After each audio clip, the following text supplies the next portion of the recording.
Hi students मास lifestyle आपण मानकु स्वागत। चलित वर्ष जो पिला माने सप्तम श्रेणी रे पढुछ पिला माने तमर जानिछे कि नै हाफ ईयरली एग्जाम बा अर्धवार्षिक परीक्षा स्टार्ट हो गलानी। तमर जहा कि रहिछि अक्टोबर 14 तारिख रे एग्जाम रहिछि। अक्टोबर 14 तारिख रे जहा कि रहिछि साहित्य रहिछि। तो साहित्य रे जो रियल क्वेश्चन टी को मो डिस्कशन करी क्वेश्चन सहित आंसर मध्य आलोचना करी। तो वीडियो टी को जमा भी स्किप करंतुनी, वीडियो टी को कंप्लीट देखंतु। चैनल को जदि सब्सक्राइब करना ताले चैनल को सब्सक्राइब करंतु, पाखर थिबा बेल आइकन को मध्य क्लिक करंतु एवं चैनल मध्य जॉइन हो जांतु। देखो हमर क्वेश्चन कोन रहिछि, देखो हमर क्वेश्चन रो समय रहिछि 1.5 घंटा रहिछि एवं पूर्ण संख्या रहिछि 50 मार्क रहिछि। देखो प्रथमे हमर दिया जाइछि कोन जहा कि अनुच्छेद दिया जाइछि। अनुच्छेद टी को पढी नियो। देखो अनुच्छेद टी पढी प्रश्न गुडकर उत्तर गोटिए लेखाए वाक्य रे लेख। जणे धनी व्यवसायीकर 4टी पुत्र थिले। युवक समय उपनीत हेबारु सेमाने संपत्ति लोभरे परस्पर मध्य कलह करबाकू लागिले। यार लक्ष्य करी वृद्ध व्यवसायी जनक पुत्र माननकु उचित शिक्षा देबाकू चाहिए। समस्तंकु डकाई प्रत्येकंकु गोटिए करी काठी भांगिबाकू कहिले। समस्ते काठी भांगी पारिले। मात्र द्वितीय थर से समस्त को 4टी जाक काठी को बिड़ा बांधी भांगिबाकू देले। मात्र सही काठी बिड़ा को केही हेले भांगी पारिले नहीं। एही कथा को जीवन रे पालन करी एकत्र होई रहिबाकू से पुत्र मानकू उपदेश देले। प्रश्न 1 रे दियाइछि जे वृद्ध व्यवसायी पुत्र मानकू शिक्षा देबाकू काहेकि चाहिए। काहेकि ना मु उत्तर गुड़ाक लिखि देइछि। से उत्तर गुड़ाक सबू देखिकरी लिखि नब। संपत्ति लोभरे परस्पर मध्य कलह करिबारु वृद्ध व्यवसायी पुत्र मानकू शिक्षा देबाकू चाहिए। तब देखो हमर 2 नंबर दियाइछि जे द्वितीय थर केही हेले काठी बिड़ा को भांगी पारिले नहीं काहेकि ना। प्रथम थर गोटे काठी देबारु काठी भांगी देले। मात्र द्वितीय थर 4टी जाक काठी को बिड़ा बांधी थिबारु भांगी पारिले नाही। धनी व्यवसायींकर केतोटी पुत्र थिले। धनी व्यवसायींकर 4टी पुत्र थिले। 4 नंबर रही से पुत्र मानकू केउ परी जीवन यापन करबाकू कहिले। पुत्र मानकू एकत्र होई रहिबाकू से पुत्र मानकू उपदेश देले बा कहिले। तापर देखो हमर 5 नंबर दिया आइछि एही अनुच्छेद रु आमे की शिक्षा पाउछु ना एकता ही बड़। समस्ते मिलमिशि रहिले ही सब काम आमे हासिल करि परिबा। पुणी आ गोटे देखो अनुच्छेद दिया। अनुच्छेद को पढ़ी प्रश्न गुड़िकर उत्तर गोटे लेखाए वाक्य लेख। श्रृंखलित जीवन ही समस्त सफलतार मापकाठी। तेणु श्रृंखला प्रति सचेतन रहिबा स्कूल और कॉलेज विद्यार्थी मानकू शिक्षा दिया जिबा उचित।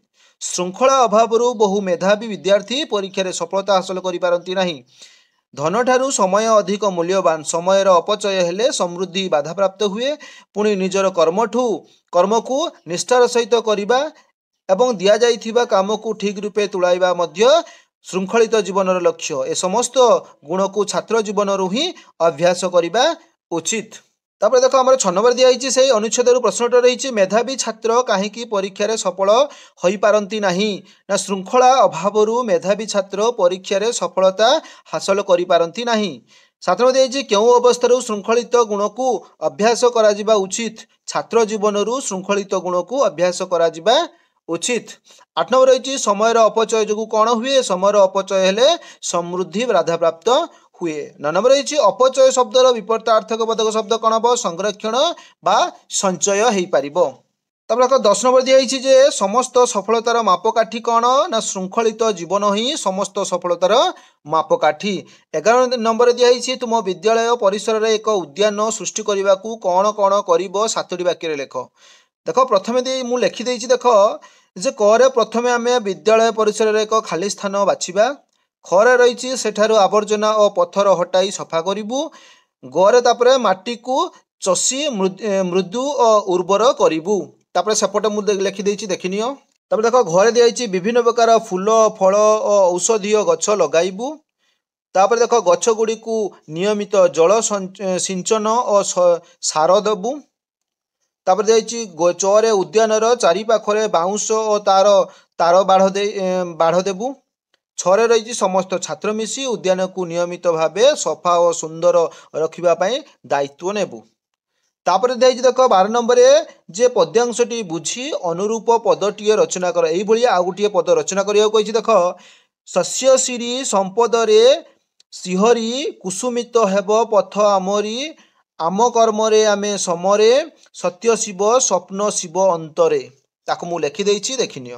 देख कौन लिखी देख श्रमरे फुली उठे भूमि माँ आमर सेवारे सभी उठे देश आपणार सत्य और श्रद्धा हेउ आम धर्म प्रेम शांति हेउ आम कर्म नूतन पथे आगे चलिब स्वप्न सत्य करी जीवन गढ़िब ये तुम लिखिपर बा तुम किसी भी अलग लिखिपर बाट यार प्रकृत अर्थ में से भाया मु गोटे अनुरूप पदटी लिखिदेछि।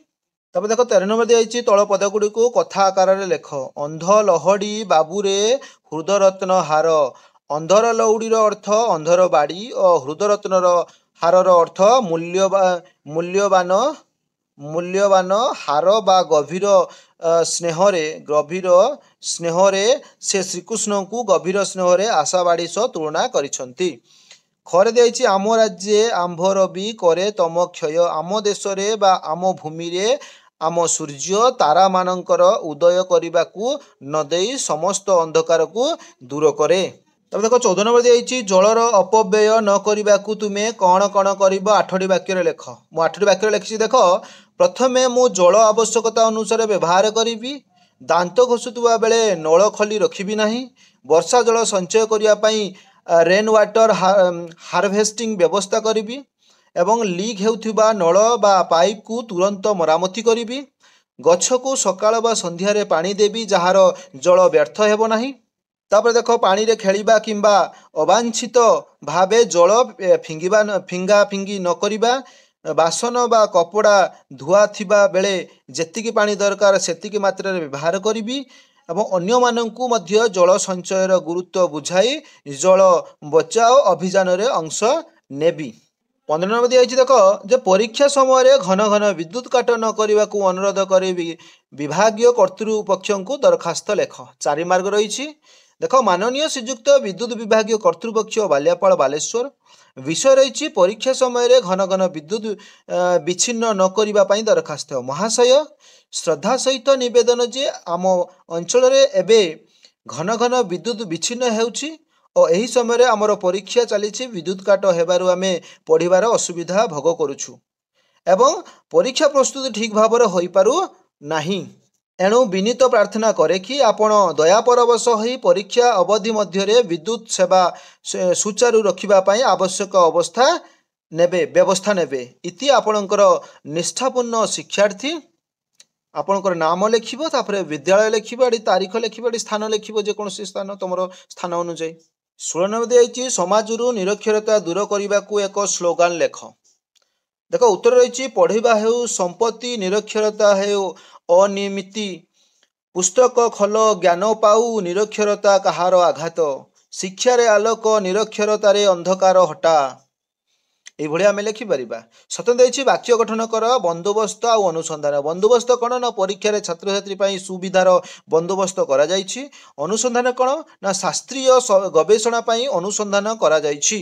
तापर देख 8 नंबर दिखाई क स्तंभ शब्द को ख स्तंभ अर्थ सहित जड़ क स्तंभ देछि देख भास्वर अर्थ होछि कौन ना उज्ज्वल श्रुति होछि शुणिबा अनुगत होछि विश्वस्त। 19 नंबर अच्छी शुद्ध शब्दटी को बाछ द्रुतगामी सबुड़ाक दिखाई बनाण कौटा ठीक आसब ना दरेर छत्रसौ तो गआकार मध्य गई द्रुतगामी बुझे कि नहीं यहाँ आमर आसीज जहाँकि आमर ये खटा आसीज बुझे कि नहीं आमर खटा ही आसीज उत्तर।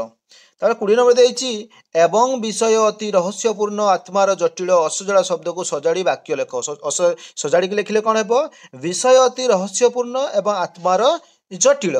तापर देख 21 नंबर दिखाई त्वड़ गुत अक्षर गुड़िक सजाड़ी ठीक शब्दटी लेख कौन हम ना गूढ़ तत्व ये सजाड़ी लिखिले गूढ़ तत्व ही आसीज। 22 रही एक पदरे प्रकाश कर जार नदेवार योग्य से अयोग्य कहुए खरे अच्छी जो लोकर अक्षर परिचय नाही निरक्षर कहुए बा जे पाठ पढ़े ना निरक्षर कहुए। 23 अच्छी दोषी शब्द विपरीत शब्दटी कौन हम निर्दोषी। तापर 24 अच्छी इंद्रर स्त्रीलिंग कौन हम इंद्रिय हम इंद्री। 25 नंबर देख गोटे अगणनीय विशेष्यर उदाहरण दिए जमीक बहुत सुंदर बा सहस्र तारा एगुड़ाक हूँ कौन ना अगणनीय विशेष्यर उदाहरण। 26 रही सबू पिले पढ़ुंट वाक्य त्रुटि थिले संशोधन कर समस्त पिला पढ़ुंट 27 ଅଛି ଅର୍ଥଗତ ପାର୍ଥକ୍ୟ ଦର୍ଶାଅ। ଈଶ ଦୀର୍ଘଇ ତାଲେ ବେଶ ହେଉଛି କ'ଣ ମହାଶକ୍ତିଶାଳୀ ବା ଦେବତା। ଦୀର୍ଘଇ ମୂର୍ଧନ୍ୟଷ କ'ଣ ହେବ ଦ୍ୱେଷ ବା ଇଷ୍ଟ ମନ୍ତ। ତାପରେ ଦେଖ 28 ଅଛି ଆକାଶର ଗୋଟିଏ ପ୍ରତିଶବ୍ଦ ଲେଖ। ଆକାଶର ଜାଣିଛ ଗଗନ ନଭ ବା ନୀଳ ଗଗନ, ସେଗୁଡ଼ାକ ବହୁତ ଗୁଡ଼ାକ ମୁଁ ଲେଖିଦେଇଛି। ତାପରେ 29 ଅଛି ଦେଖ ଅସାମାନ୍ୟ ଶବ୍ଦ ପରି ଆରମ୍ଭରେ ଓ ଥିବା ଦୁଇଟି ଶବ୍ଦ ଲେଖ। ଅସମ୍ଭବ, ଅସାଧ୍ୟ, ଅପରିହାର୍ଯ୍ୟ ଏଇଭଳିଆ ତମେ ମାନେ ଲେଖିପାରିବ। ତ ଏଇଠି ତ ସରିଲା ଯାହାକି ଆମର ସାହିତ୍ୟ ସରିଲା। ସେତେ ପର୍ଯ୍ୟନ୍ତ ବିଦାୟ ଦିଅନ୍ତୁ। ଯେଉଁ ପିଲାମାନେ ଆମ ଚ୍ୟାନେଲକୁ ନୂଆ ଆସିଛ ସେମାନେ ଆମ ଚ୍ୟାନେଲକୁ ସବସ୍କ୍ରାଇବ୍ କର, ଲାଇକ୍ କର, ତା ସହିତ ସାଙ୍ଗମାନଙ୍କୁ ସେୟାର କର। ସବସ୍କ୍ରାଇବ୍ କଲେ ଯେଉଁ ନୂଆ ନେକ୍ସଟ ଯେଉଁ ରିଏଲ୍ କ୍ୱେଶ୍ଚିନ୍ ଆସିବ ତାର ନୋଟିଫିକେସନ୍ ତମେ ମାନେ ପାଇଯିବ।